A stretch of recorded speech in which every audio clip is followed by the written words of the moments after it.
Bismillahirrahmanirrahim. Kita lanjutkan Alhamdulillahirrahmanirrahim sebagai ungkapan rasa syukur kita kepada Allah Subhanahu wa Ta'ala atas segala limpah berkah rahmat dan rahmatnya hingga hari ini detik ini kita masih diberkahi Allah dengan keberkahan yang berlimpah.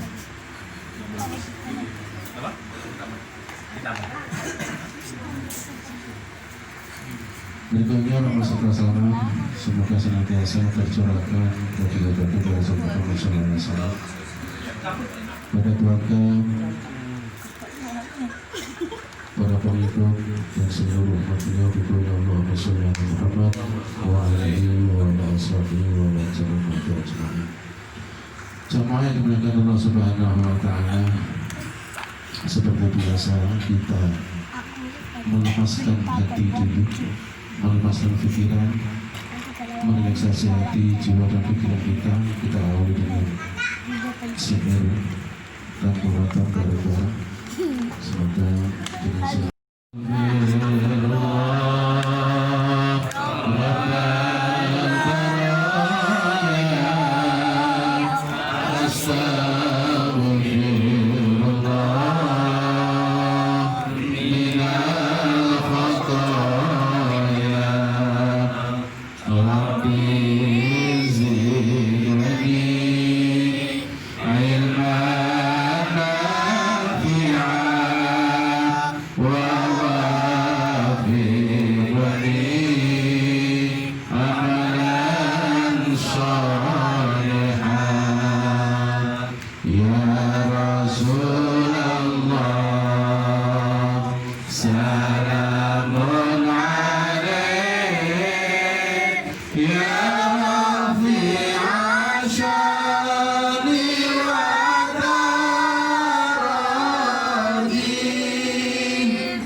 sedulur jalekake wajib ngaji sapranatane ngendelake iman tauhid bagus sesangu mulya matine bagus sesangu mulya matine kang aran soleh bagus atine karana mapan sari ilmune laku tarekat lan marifate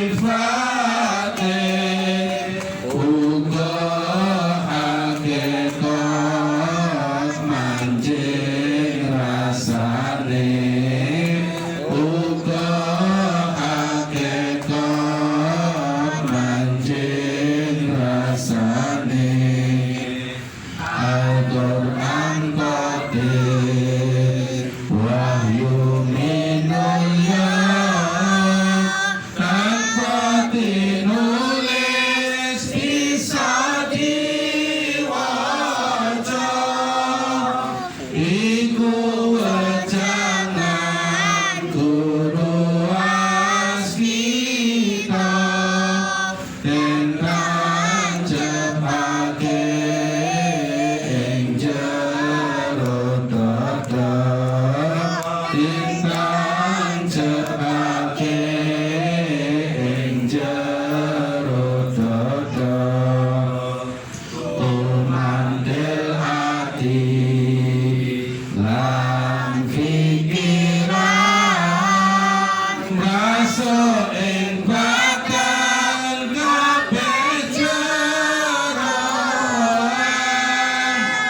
mukjizat Rasul dadi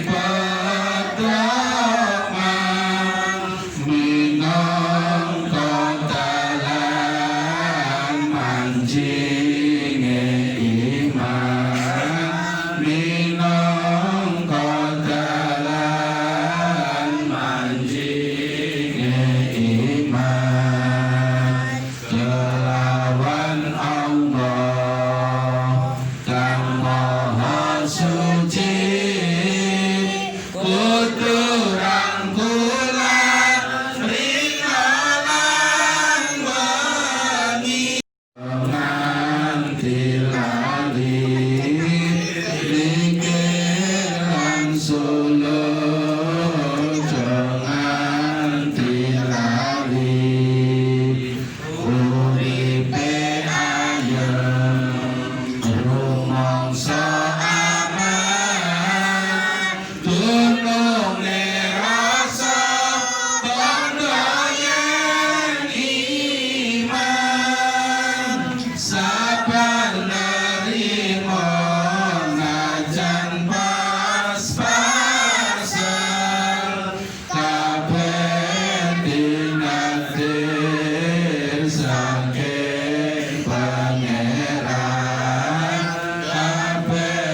kesibukan kita bisa menghadiri urusan seperti ini. Karena setiap hari, setiap saat, setiap waktu ini kita menggunakan yaitu hati rohani kita untuk menjalani kehidupan ini. Tanpa hati rohani dalam menjalani kehidupan ini, ya akan menjadi gelap. Kita semua manusia ini terkait dengan Allah. Semua makhluk, semua manusia terkait dengan Allah. Di setiap gerak-gerik kita terkait dengan Allah, dengan yang maha hidup, dengan Allah. Dan ketika kita belum mengenal hati rohani kita, ketika kita masih mengandalkan akal otak pikiran kita dalam menjalani gerak-gerik kehidupan ini, maka kualitas aktivitas kita itu tidak senilai tinggi ketika kita menjalani hidup dan kehidupan ini dengan hati rohani, dengan hati nurani. Permasalahannya selama ini kita kurang bisa memanfaatkan hati rohani kita yang lembut, hati nurani kita yang lembut. Permasalahannya itu, sehingga ketika kita belum memanfaatkan hati rohani atau hati nurani untuk menjalani hidup dan kehidupan ini, seluruh aktivitas kita nilainya kurang, nilai pengabdian kita kepada Allah itu kurang. Dan selama ini kita menjalani hidup dan kehidupan ini hanya tersandarkan dengan pikiran, akal kita, dan mental kita, jiwa kita atau kenafsuan kita. Apakah itu tidak ada nilainya, Pak? Ada. Semua dinilai oleh Allah. Tapi ketika kita menggunakan rohani, hati nurani, maka seluruh aktivitas kita akan menjadi nilai ubudiyah atau nilai pengabdian. Itu. Begitu setiap 8 hari 2 kali ini hanya sebagai latihan mengingatkan, ibarat HP kita ngecas. Tapi untuk amaliyahnya, menjalaninya setiap hari. Kita ngecas malam hari ini belajar mengenali hati rohani atau hati nurani ini. Jadi biar nilai aktivitas kita itu ada nilai pengabdian kepada Allah, maka kita belajar mengenali hati nurani, hati rohani kita masing-masing. Nah ini kan sesuai dengan apa yang disampaikan Allah, wa ma khalaqtul jinna wal insa illa liya'budun. Aku tidak menciptakan jin dan manusia kecuali agar mereka mengabdi kepadaku. Tadi seperti yang saya sampaikan, aktivitas yang ada nilai pengabdiannya itu adalah aktivitas yang didasari, yang digerakkan oleh hati nurani atau rohani.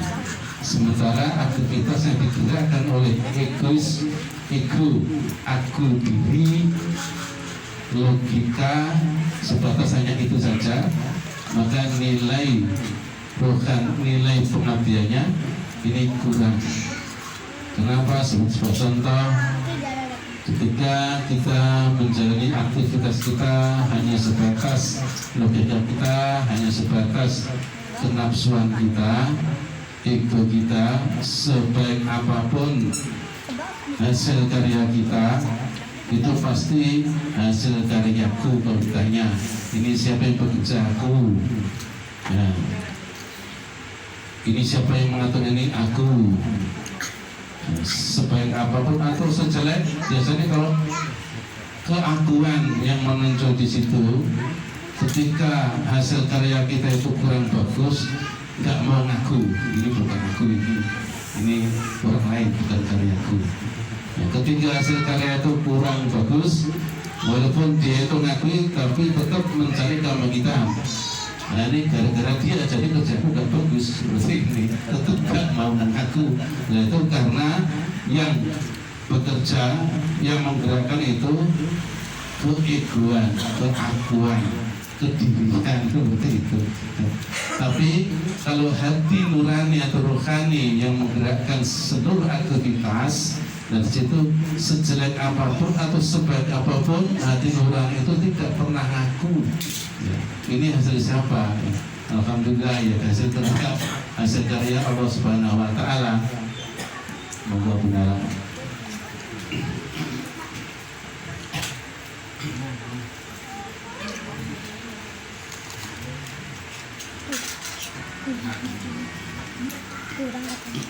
Kurang banyak. Geser sedikit. Nah, mungkin satu nama. Nah, dulu.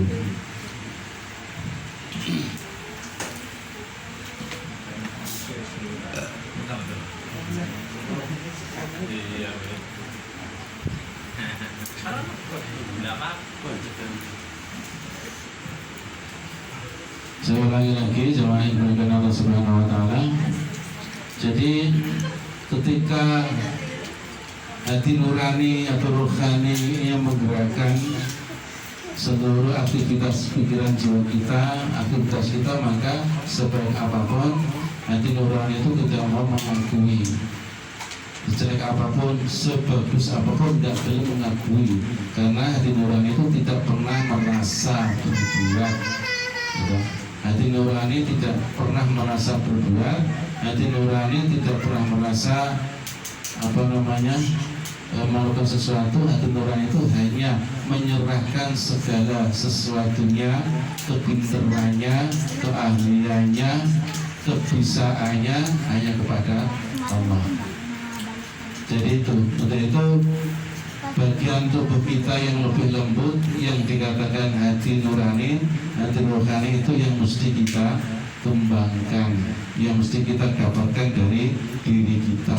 Iman, kalau Allah memberikan sesuatu yang luar biasa, permata dalam diri kita, itu kemudian kita tidak ambil, kita tidak manfaatkan, tidak kita hidupkan seperti itu. Nah, selama ini yang kita andalkan, yang kita hidupkan itu adalah keegoan kita masing-masing. Nah, sehingga apa? Ketika ego ini kemudian tampil di depan, maka yang ada adalah saling mencari pembenaran. Aku benar, gue salah. Nah, aku benar, gue salah, kayak gitu. Jadi ketika ego itu, walaupun dia itu ego itu salah, dirinya salah, tapi tetap mencari pembenaran, berdalil-dalil, berhubungan untuk menunjukkan ini benar, aku ini benar, walaupun di situ salah sebetulnya. Itu ego, itu juga ada pada diri kita masing-masing, jangan dipungkiri itu. Maka di situ ada sindiran dari syair tadi, akeh kang apal Quran hadis seneng ngafirke marang liyane, kafir dhewe enggak digatekke, yang isih peteng hati akal. Jadi banyak orang yang hafal Al-Quran hadis. Saya rasa kita semua ini juga penghafal Quran hadis, walaupun Qul huwallahu ahad itu juga Al-Quran ya. Walaupun inna a'tainakal kautsar ini juga Al-Quran. Kita semua hafal Al-Quran ya. Sedikit banyak kita juga hafal hadis ya. Tapi masih kita itu suka menyalahkan orang lain. Nah, kita nggak pernah berayai kita sendiri. Padahal kita itu banyak kekurangan-kekurangan yang ada pada diri kita itu banyak sekali. Nah, itu ketika ego diri, aku ini menguasai diri kita, yang terjadi adalah seperti tadi disindir, ya, senangnya fikir, senangnya laki orang lain. Jadi tidak pernah fokus pada pribadinya sendiri, tapi fokusnya pada orang-orang lain. Sering menyalahkan, keliru sedikit dipermasalahkan, terlalu banyak masalah besar seperti itu. Nah, Ini dalam hidup dan kehidupan ini kurang nyaman banget ya. Apalagi dalam bermasyarakat, dalam keluarga ya. Dalam pribadi pun juga seperti itu. Karena dalam diri pribadi itu juga ada pertarungan setiap hari. Ada pertarungan. Ini satu tubuh ya. Satu tubuh saja masih banyak pertarungan di situ. Benar tidak? Iya orang. Benar salah. Ada pertarungan, tak cukup apa tak buang, tak cukup apa tak ambil. Dalam pribadi itu banyak pertarungan.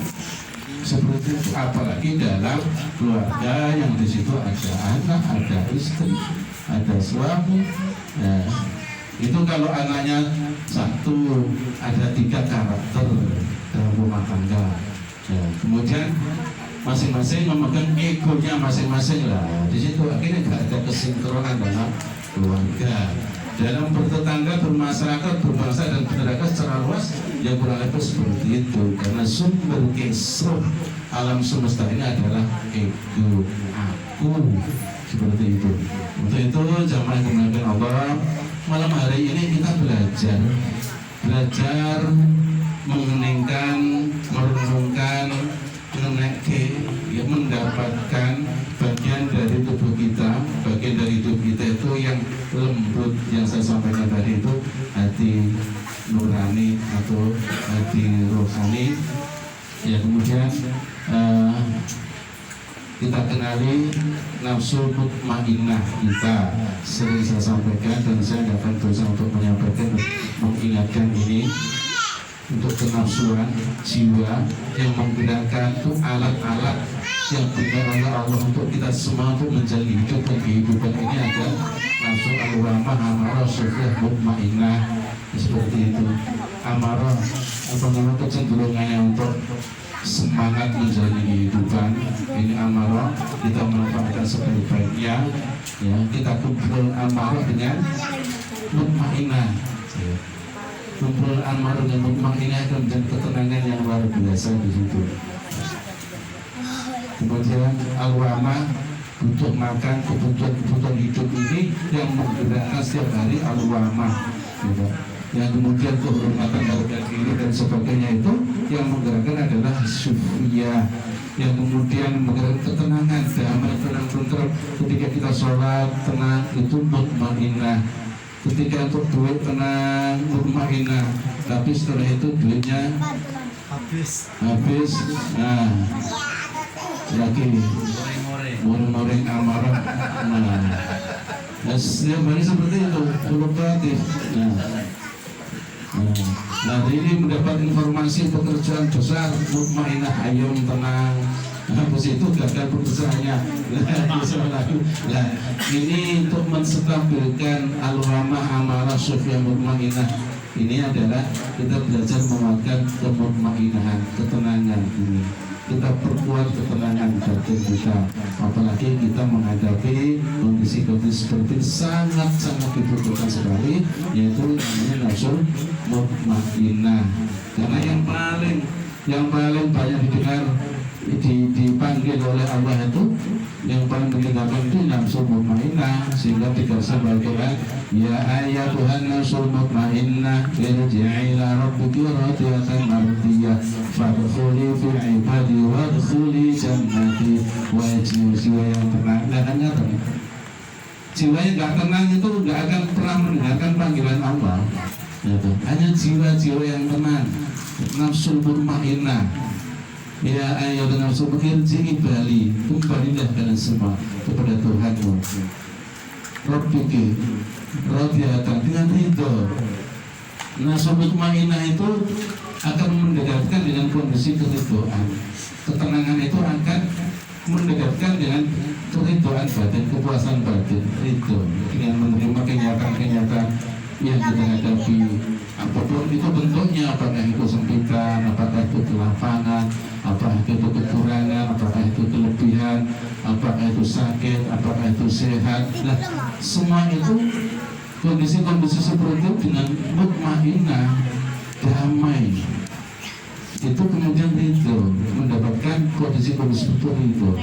Nah, ketika kita menerima itu dengan ridho, radiyatan, kemudian mardiyah, diridhoi oleh Allah. awalnya kita ridho, kemudian mardiyah turun. Dari bawah ridho, dari atas mardiyah. Dari luar kita ridho, dari dalam turun mardiyah. Sehingga kita ridho, Allah meridhoi. Fadkhuli, masuklah kalian semua wa ibadi ke dalam hamba-hambaku, fadkhuli jannati, dan masuklah semua ke dalam surga itu. Surga itu kan penuh dengan kenikmatan, damai, tenang, tentram, ayam di situ itu. Ya, dan di situ nafsu mutmainnah, dan kita semua ini potensinya luar biasa ada semua. Kita semua dibekali oleh Allah dalam hidup ini ya nafsu mutmainnah juga. Nah, karena kita masing-masing itu kurang terampil untuk memanfaatkan nafsu mutmainnahnya, kurang terampil, ya, sehingga jarang sekali kita mendapatkan nafsu mutmainnah. Mutmainnah kita itu ketika kita oleh rezeki duit, ya, ketika kita sembuh dari sakit, ketika kita selamat dari musibah bencana, itu mutmainnah kita itu sering tumbuh hanya di wilayah-wilayah situ saja. Udah Pak Jamil. Alhamdulillah. Waalaikumsalam warahmatullahi wabarakatuh. Lagi sakit itu. Sebagian Pak Yai. Kasih. Kasih.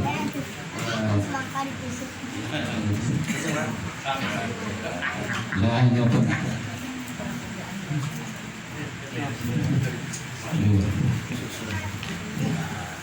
Dari tadi.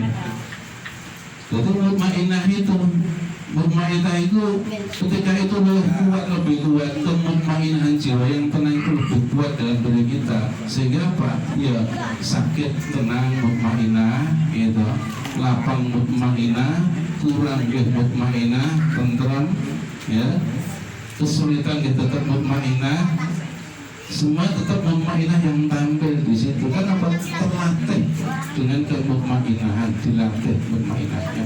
Tanpa kita itu terampil melatih kemutmainnahan kita, ketenangan badan kita, ya mustahil kita akan mendapatkan mutmainnah yang kuat.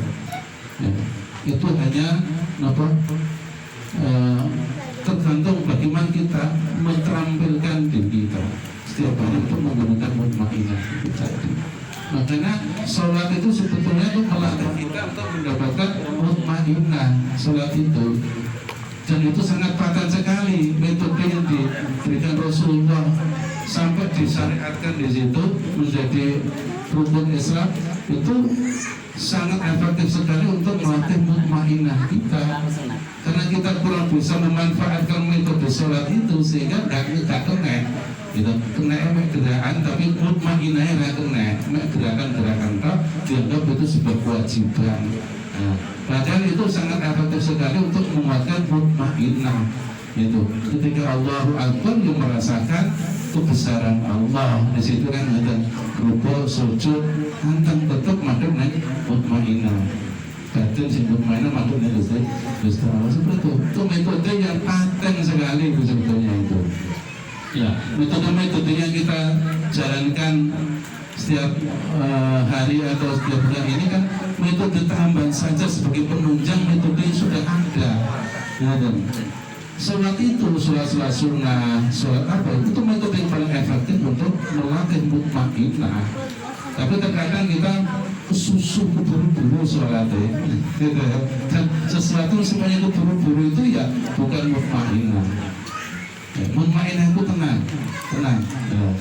Jadi metode yang kita jalankan, kita amalkan setiap pikir ini sebagai penunjang saja, memperkuat metode yang sudah ada. Gitu. Sholat duhur, asar, maghrib, isya, subuh, ya, yang kemudian ditambah sholat sunnah, itu metode untuk menonjolkan maka mutmainnah kita di situ. Jamaah yang dimuliakan Allah Subhanahu Wa Taala. Ya, itulah pemahaman-pemahaman seperti ini harus kita dapatkan seperti ini, sehingga apa? Setiap hari yang kita jalani aktivitas kegiatan apapun itu ada nilai pengabdian kita kepada Allah. Ketika mutmainnah yang tampil, ketika hati nurani yang tampil, ketika hati ruhani yang tampil, sampai dodolan niku lek hati nurani iku ngladeni wong sing butuh barang. Betul nggak?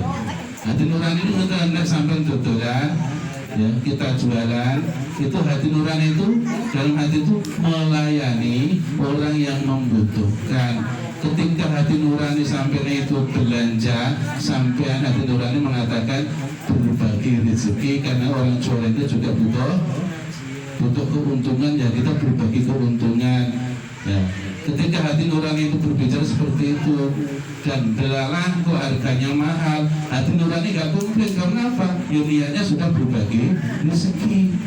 Itu hati nurani mengatakan. Tapi kalau ego yang berbicara, ketika mendapatkan harga yang mahal, wah mahal sekali nih konemu, sampai ini konemu lama sekali, itu ego yang berbicara. Tapi ketika hati nurani, ya gak masalah, kita berbagi rezeki. Orang jualan juga butuh keuntungan, seperti itu. Jadi sama-sama yang berjualan mendapatkan nilai ubudiyah pengabdian, yang belanja juga mendapatkan nilai pengabdian. Nah seperti itu. Jadi tidak ada yang tidak dirugikan dalam aktivitas apapun.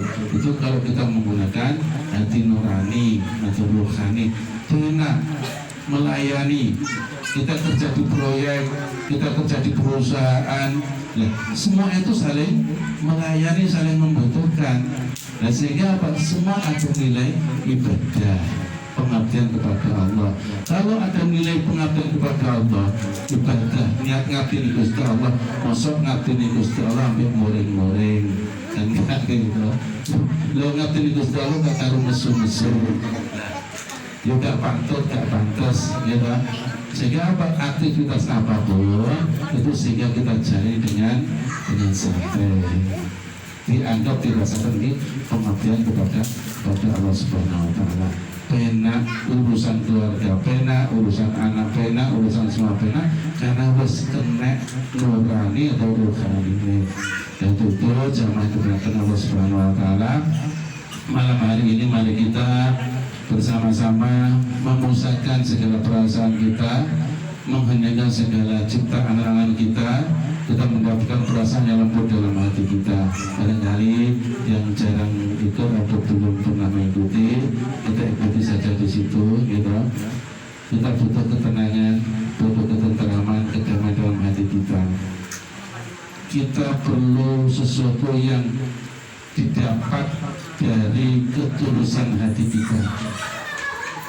Kita perlu mendapatkan sesuatu yang didapat dari ketulusan hati kita, benar-benar tulus. Ya, dalam hal ini saya mengajak yang paling ringan sendiri, ngajak tersenyum dengan tulus. Itu saja untuk membuka hati kita. Tersenyum dengan tulus, sesuatu yang tidak membutuhkan tenaga banyak, yang membutuhkan biaya banyak, kita hanya pasrah, bersedia, tulus, tersenyum saja. Nah, itu aja untuk sementara, kita pusat di situ, ya. Kemudian kalau mau ada dorongan mau menangis silakan, ada dorongan mau tertawa juga silakan, mau ada dorongan mau muntah atau apapun silakan. Dan itu alamiah kita ketika tersenyum dengan tulus, silakan. Itu bukan apa-apa, jangan takut, jangan khawatir, kalau jangan malu kalau mau ada senyum. Tertawa saja, nggak usah sungkan-sungkan, nggak apa-apa, gitu. Karena biar kita itu tujuannya melegakan nurani hati, gitu. Ya gitu. Mari kita awali, gitu, dengan tarikan nafas, ya.